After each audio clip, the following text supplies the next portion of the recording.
Today I want to talk about a particular problem facing scientific realism, a view about science and about metaphysics and about how science and metaphysics relate to one another. And in particular, I want to discuss a suggestion. I'll come back to what that problem is.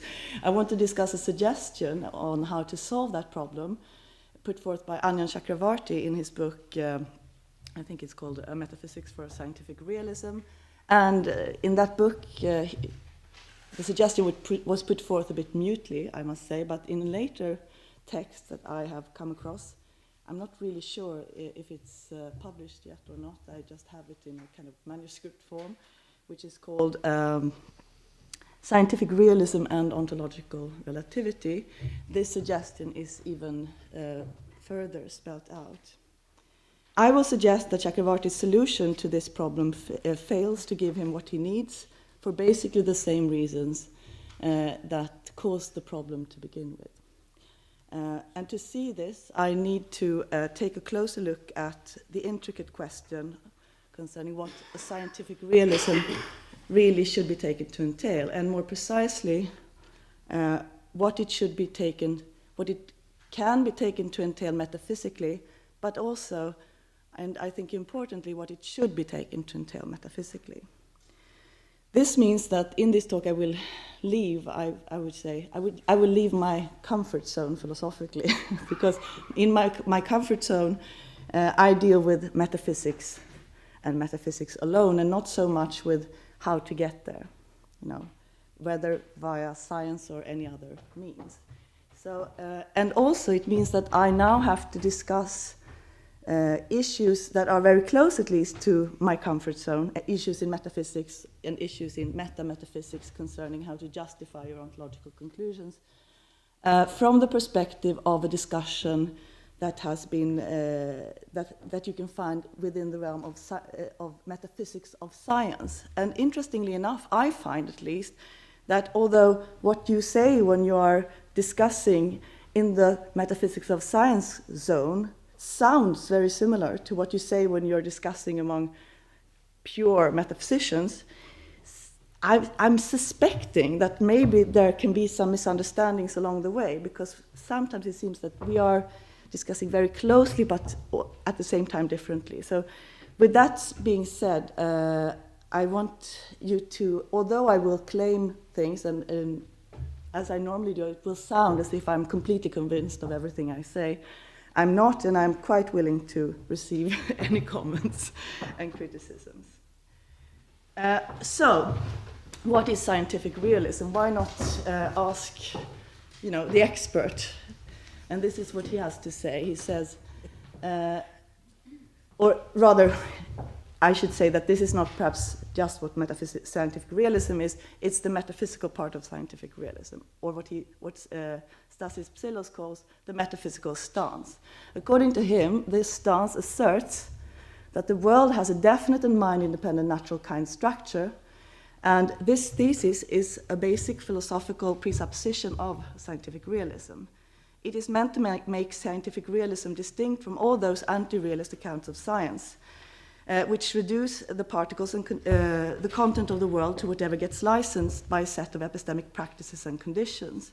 In particular, the metaphysical stance implies that if the unobservable natural kinds posited by theories exist at all, they exist independently of humans' ability to know, verify, recognize that they do.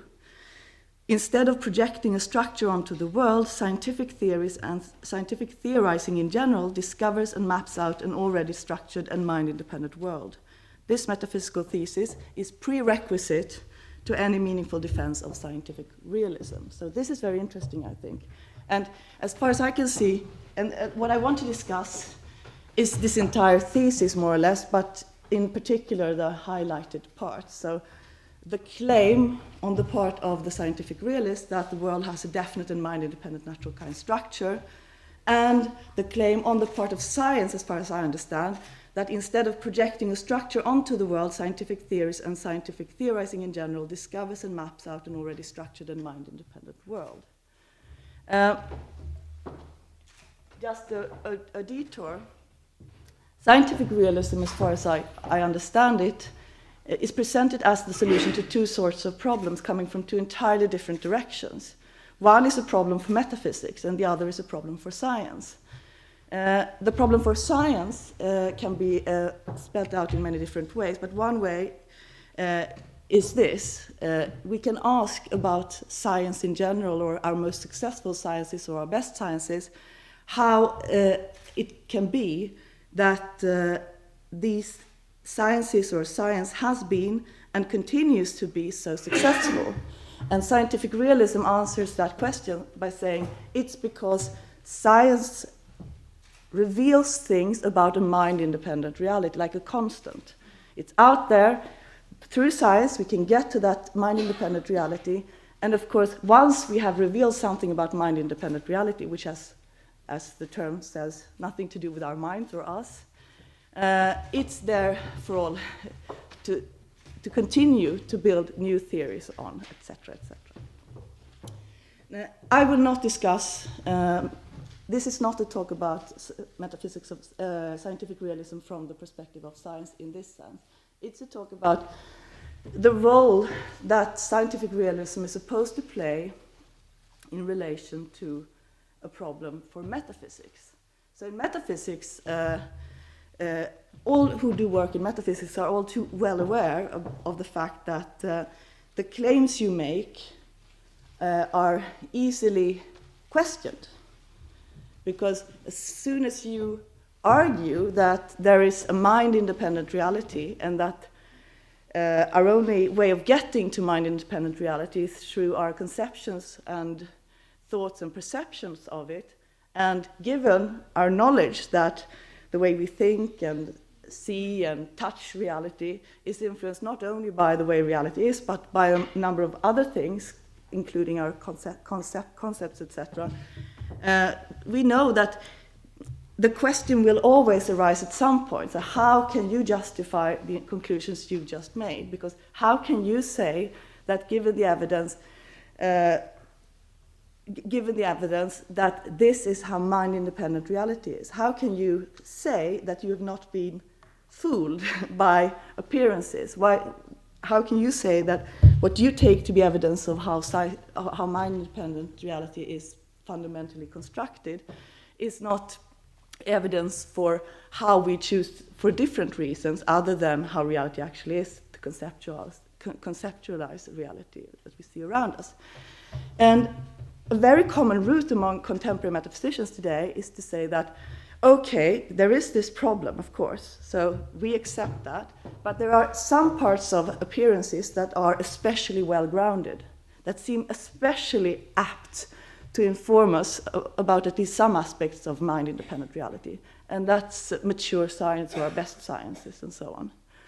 And this is also an attitude that you find reflected in amongst scientific realists. So to the question, on what grounds can we justifiably make metaphysical or ontological claims about mind-independent reality, the answer is on scientific grounds, or at least on parts of science at least, can inform us in this and that way about mind-independent reality. So this is the idea. I couldn't resist bringing this picture. This is my family, 1979, in Paris. This is why it's so nice. I'm to the right there, the blonde.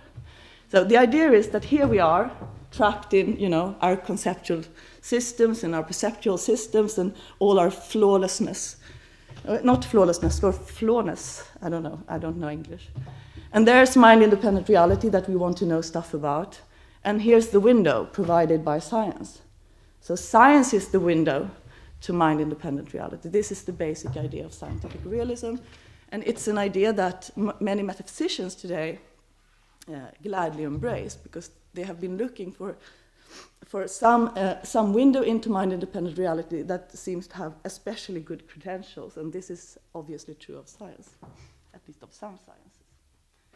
Now, I don't want to discuss this claim in general. I want to discuss another claim, or another question, which is related to this window to mind-independent reality question.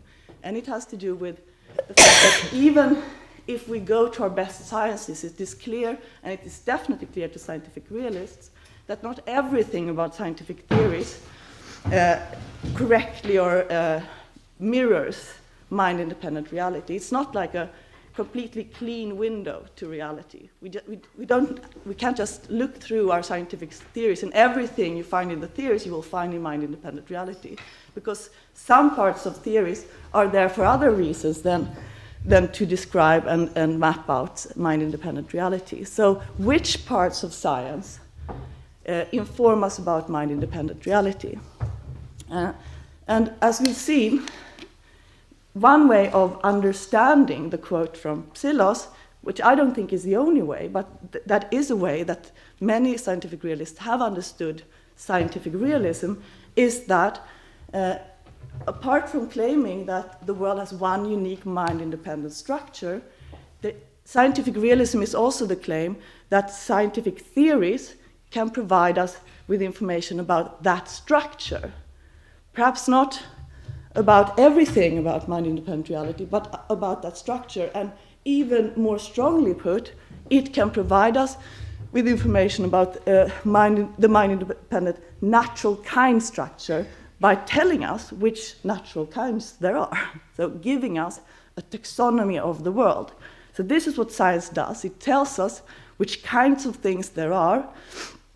This is what looking through the window of science to mind-independent reality can give us. It can give us a list of the kinds of things there are, and I guess also about how they kind of relate to one another, at least to some extent. Now, note that these two claims of scientific realism need not be understood that strongly, because of course, and I'll come back to that, you may very well say that the world has one unique mind-independent structure, and you may say that scientific theories discover and map out the structure of mind-independent reality without claiming that the natural kind systems that you find in natural science are the systems that actually map out the structure of mind-independent reality. But I'll come back to that later. What I will call this view, because now I will assume that what I would call taxonomic monism is the view that our sciences can inform us about the unique mind-independent structure of reality. Now, there's a problem with this. And now, this is a problem both when it comes to actual practice in some parts of science, but it's also a problem, like in principle, for that view. And the problem is this. If you look to the sciences, like for instance to biology, you find that in that same field of scientific field, different and mutually incompatible taxonomies exist and are very fruitful. And by mutually incompatible, I mean such that all of these different taxonomies could not all map out the structure of mind-independent reality, because then mind-independent reality would be contradictory, which we certainly hope it isn't. And not to mention, of course, different parts of science have different ways of classifying reality and different taxonomic systems. And it's not clear, again, how these relate to one another. So how does this square with the claim that the scientific realist, that is a taxonomic monist, makes, that science can tell us, can inform us about this unique mind-independent structure of reality? Now, there are some ways out that you may come to think of, and one is, of course, reductionism. First of all, it's not clear that there is any great prospect of reducing different taxonomic systems, either between different parts of science or inside, like, for instance, biology, to one another. But even if one could, in principle, do this, it seems clear, and then the idea is that the reduction base will be physics and or chemistry, then it seems clear that there is nothing in principle to stop us from assuming that it's at least possible that physics and chemistry could also be amenable to distinct and mutually incompatible in the here relevant sense taxonomies. So even if reductionism were to be carried out successfully, this would not necessarily help to avoid this suspicion we have that perhaps the taxonomy we are given by our best science, or perhaps physics, the best of them all, perhaps it doesn't really provide us with the window we need. That's one way to go, but that's a problem. The other way to go is to, if we go back to this picture, is to simply say that a taxonomic monism is a taxonomic monism about mind-independent reality. What the basic assumption of scientific realism is that mind-independent reality has one unique mind-independent structure. And this is actually not very controversial, because as I was saying, in a sense, and I will come back to this as well, now suppose that mind-independent reality is like a blob with no structure at all. That is actually one unique structure. Then suppose it is a blob. Of course, we could come in and, in principle, cut up this blob with our conceptions in many different ways. But still, the structure of mind-independent reality would be one and unique, namely the blobby structure, or whatever structure mind-independent reality might have. If it didn't have one unique mind-independent structure, I don't know how to understand mind-independent reality. I don't know what that would mean for mind-independent reality to have more than one structure. So now, one could understand scientific realism and taxonomic monism as the claim that mind-independent reality has one unique mind-independent structure, and that scientific theories discover and map out this structure, but that they do it in incomplete ways, that they focus on different aspects of this mind-independent reality. They take the blob and they cut it up in different ways. So that monism has to do with mind-independent reality. It doesn't have to do with how many taxonomies you can come up with from science. So this is, of course, one possibility. And this is, I think, the same as saying so much the worse for science. Because if you claim that taxonomic monism applies to both the scientific end of things and to mind-independent reality, then you get into trouble with these kinds of situations, and you get into trouble in principle.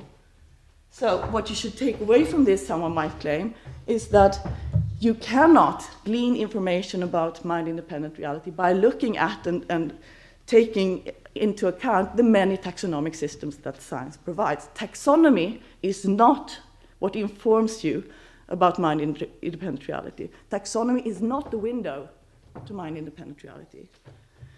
Now, unless you add to that answer some information about what is the window to mind-independent reality, to say this is the same as giving up on scientific realism. Because one of the main ideas with scientific realism, of course, is that science does inform you about mind-independent reality, and that it does so in a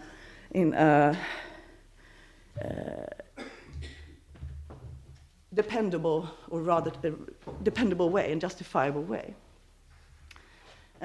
So,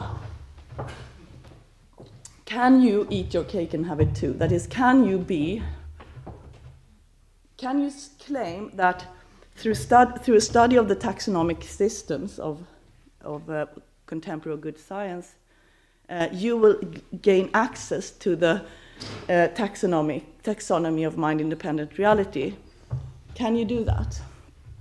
What we need, it seems, is a way to accept the classificatory practices of modern science while maintaining that science can teach us about the structure of mind-independent reality. So how can we do that? I mean, scientific practice tells us that there is a plurality of taxonomies. How can we square that with a reality? What does that tell us about reality? According to Anja Chakravarty, it tells us that reality is plurally taxonomic. This is what it tells us. Now, I've already said that I don't think you can say that, but I mean, I don't think Chakravarty says it either. It just says it. But in the end, as you shall see, this is not what she actually claims. Okay. The first step to squaring these two desiderata is to make science informative again, that is, identify what it is about our scientific theories, what they tell us about mind-independent reality. What do we see when we look through that window? And according to Chakravarti, the mind-independent content of scientific descriptions, if we look closer, is given by the properties used to describe the particulars involved. And I mean, it seems to me when I've been listening to the talks today that this is actually a view shared by most doing work in this field. Most, if by most, I mean Helen Beebe and stuff. So this is a quote. We learn that bodies with charge, in virtue of having this property, exhibit certain characteristic behaviors involving electromagnetic forces, in virtue of having the disposition to donate a proton, to accept an electron pair. Acidic substances exhibit certain characteristic behaviors when brought into contact with alkaline substances. Now, notice that this description, and this quote, I mean, the natural kinds are playing a very, very minor part, even if they're playing any part in this description. But what we find are rather more fine-grained properties and functions and behaviors playing a role. And the claim now is that science is primarily concerned with picking out properties and property structures and not natural kinds and natural kind structures, or this is the most important part of science. Science teaches us which properties there are, not which natural kinds there are. So here's a new claim, new idea about what we will see when we look through the window, the scientific window to mind-independent reality. We will not see the unique natural kind taxonomy. We will see what properties there are. I would say we will see the unique mind-independent taxonomy of properties, but this is not the way Chakravarti would put things. So the first step here is to explain scientific practice, and this is how we do it. We say that properties can be conventionally grouped in different ways to form different categories of particulars. So how come that we have more than one taxonomic system when we look to the sciences?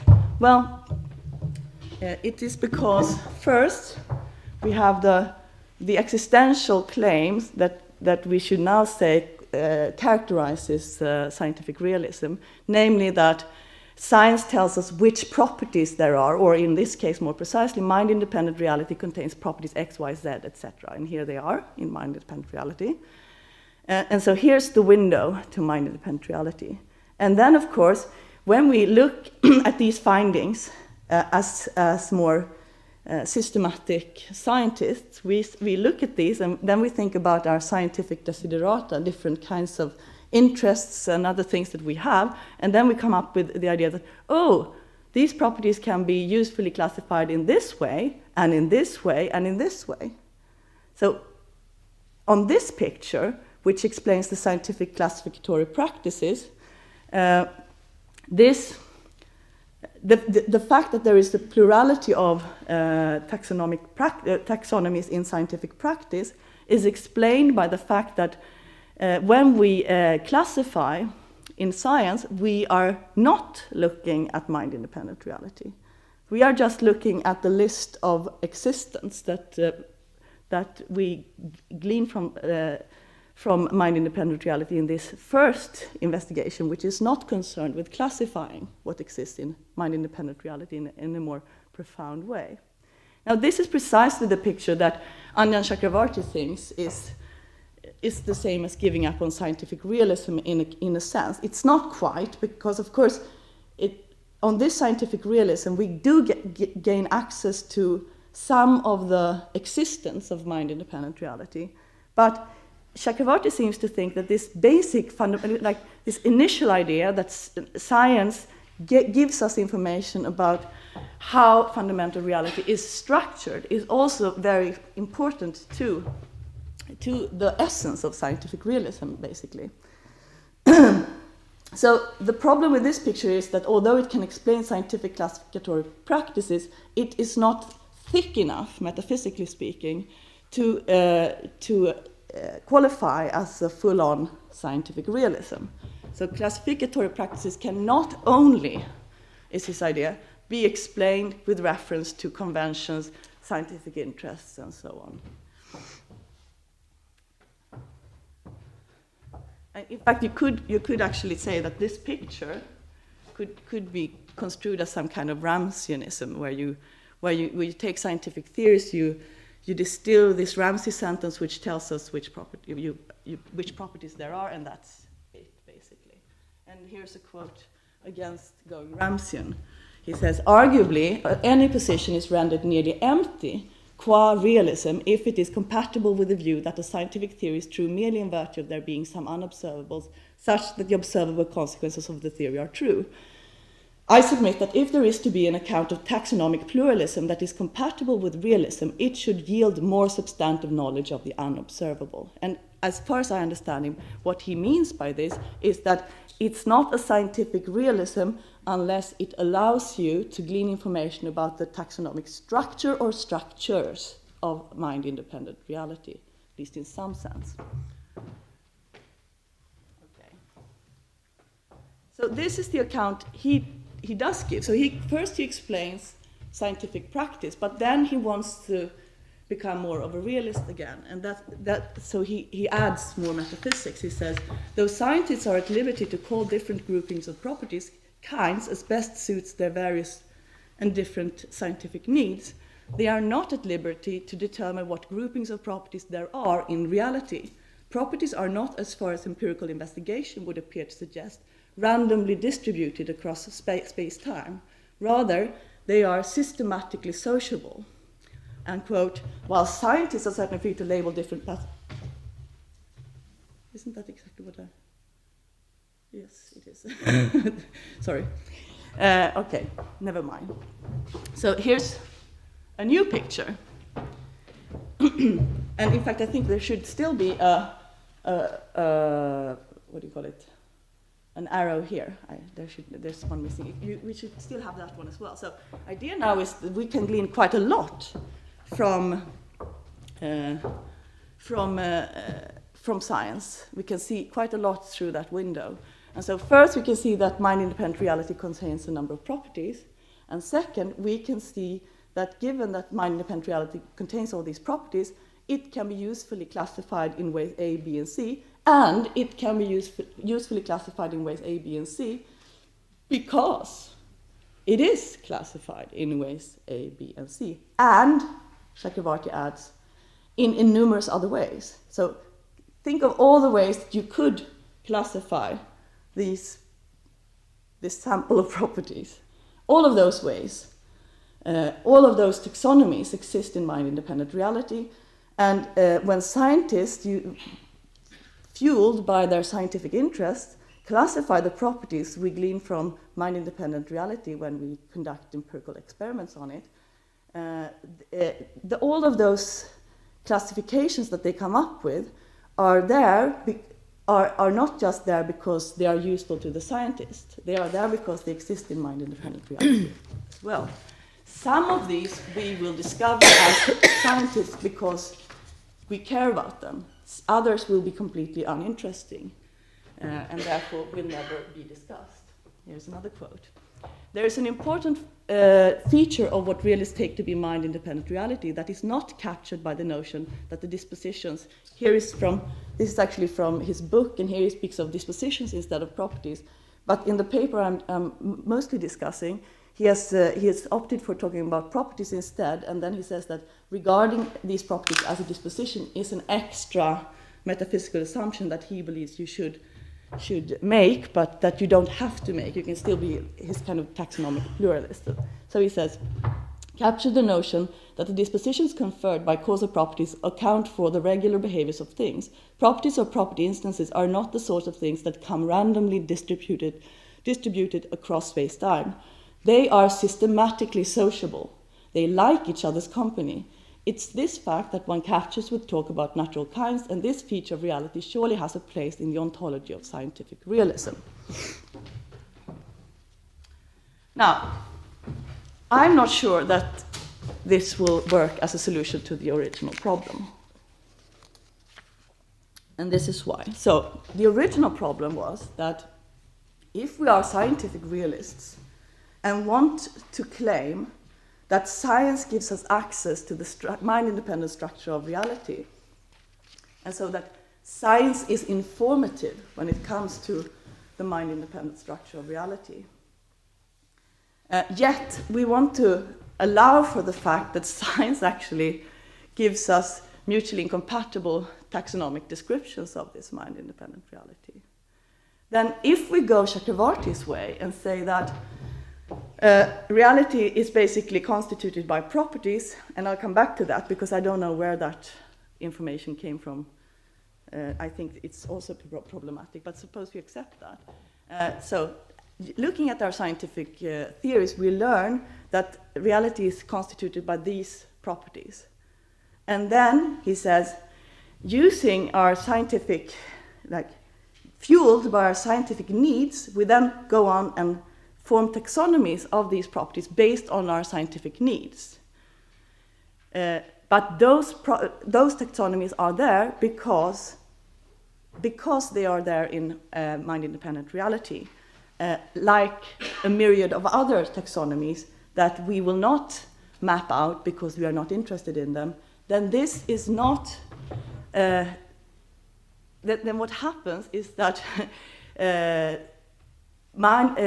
rather than science informing us about the mind-independent structure or structures of reality, we are assuming that mind-independent reality has a myriad of structures, some of which will be picked up by science not for metaphysical or empirical reasons, but for reasons of scientific need. So this is not the same as saying that science is informing us about the taxonomic structure of reality. It's just assuming that, making a very, very bold metaphysical assumption about how reality is or isn't structured. And so let me try to explain this.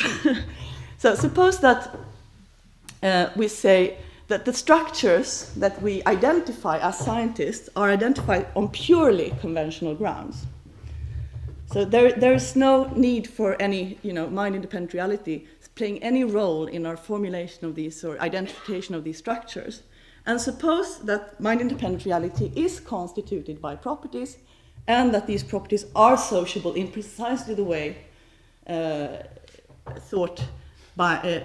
imagined by Chakravarti. Then this fact.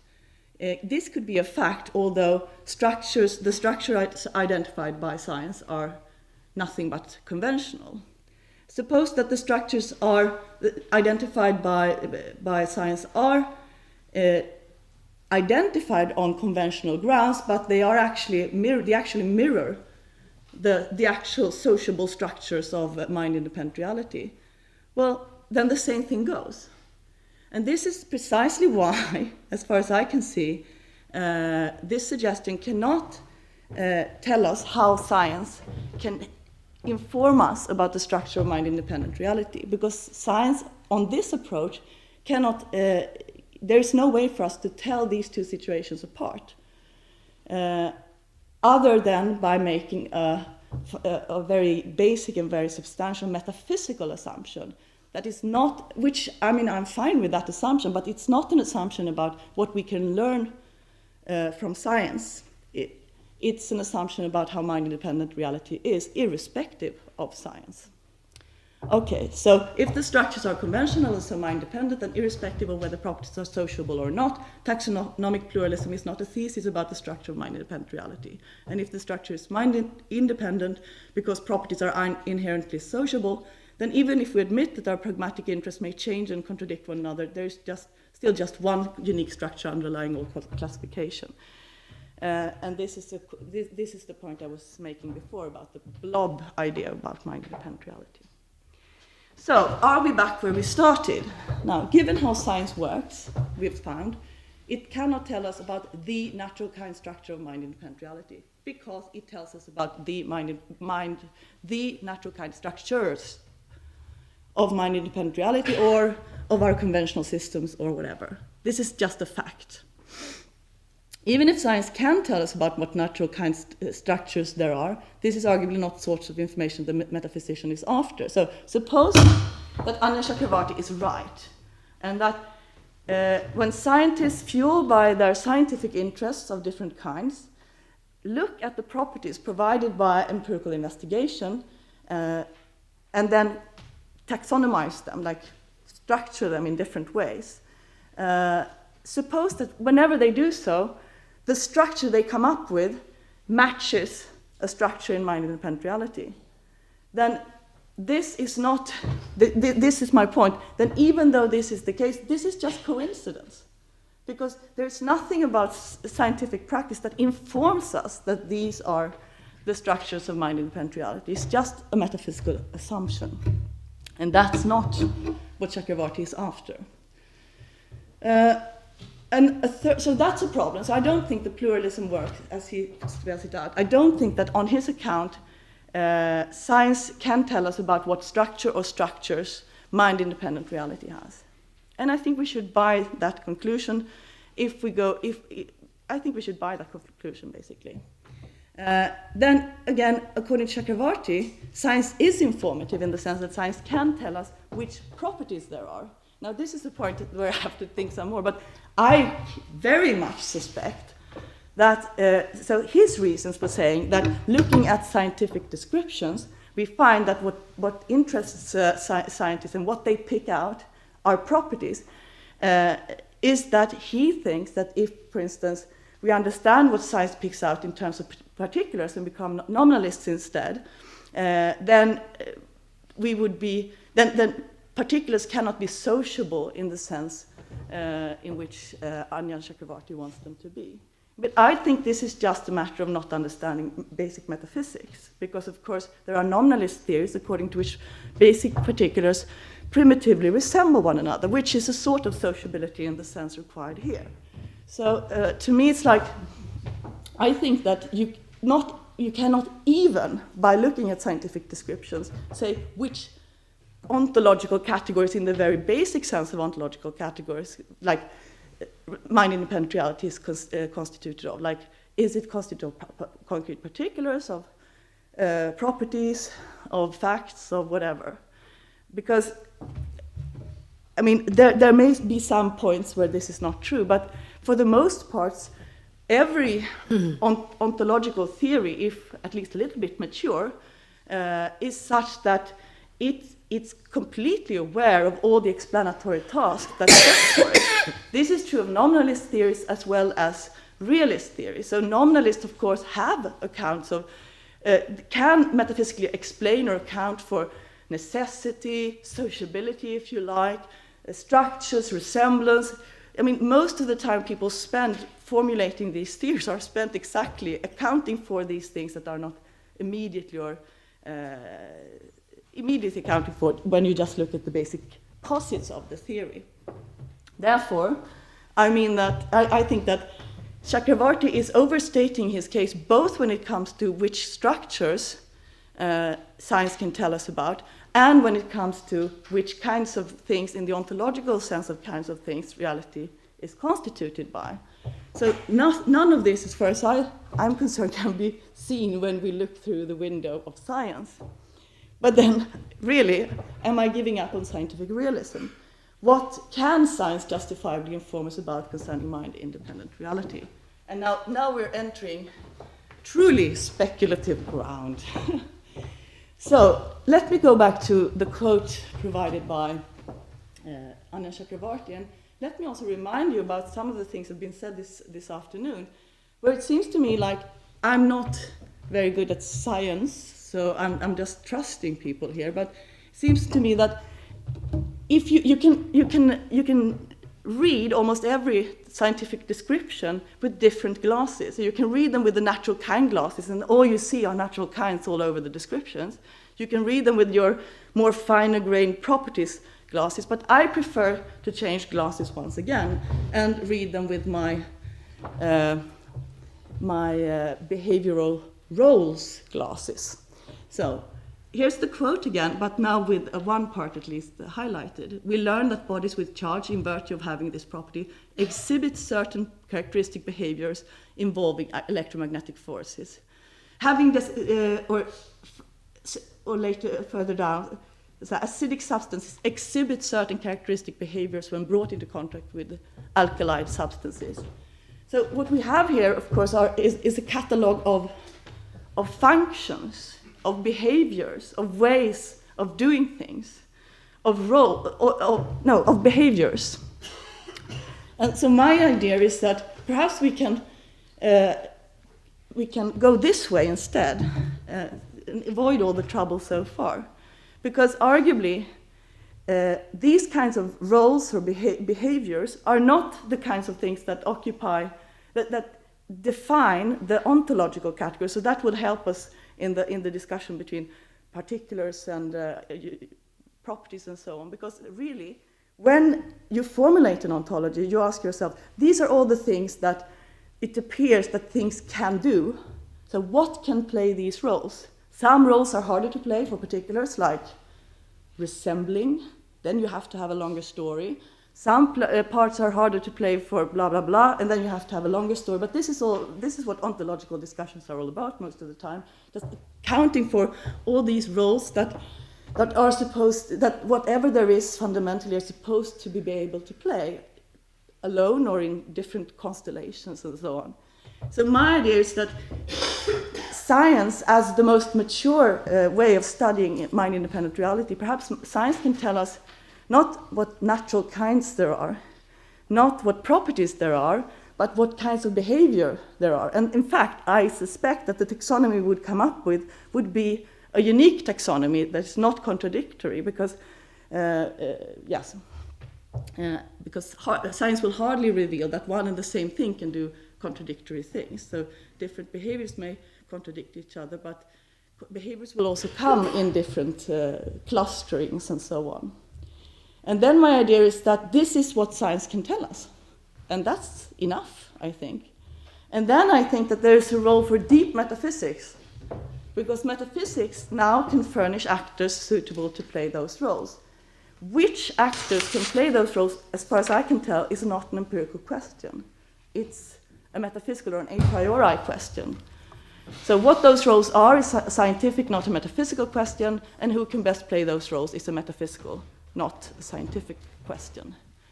Did I have one more? No. So yes, this is my idea.